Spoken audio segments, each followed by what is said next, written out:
Қайырлы күн достар, менің каналыма қош келдіңіздер. Бүгін біз сазан балығын қуырамыз және де гарнирге күрішті дәмді етіп пісіретін боламыз. Видеоны соңына дейін қарамас бұрын менің каналыма тіркелуді ұмытпаңыз. Бізге ең алдымен сазан балығы қажет. Содан соң күріш,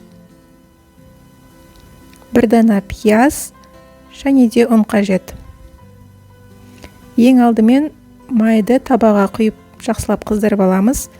Мендегі балық алдын ала тұздалған. Ұнға жақсылап аунатып, екі жағынан қызарғанша жақсылап қуырып аламыз.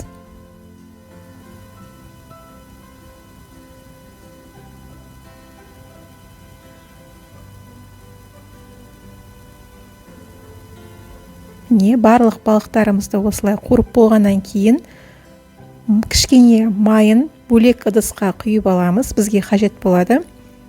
Ал қалған май қажет емес. Табамызды босатып, жаңағы құйып алған майды қайтадан табаға құямыз.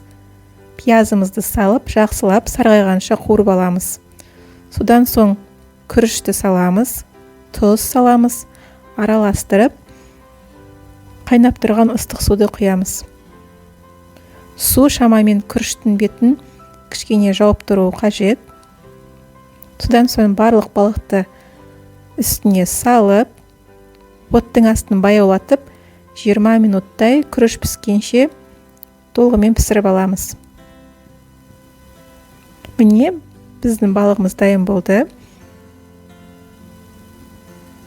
Өте дәмді болады, себебі балықтың дәмі күрішке сіңіп, күріш те дәмді болып шығады. Рецепт бойынша жасап көруге кеңес етемін. Видеоны соңына дейін қараған болсаңыздар, лайк басып, комментарий жазуды ұмытпаңыздар. Және де менің каналыма тіркелуді ұмытпаңыздар. Сіздермен бірге болған Мөлдір. Сау болыңыздар.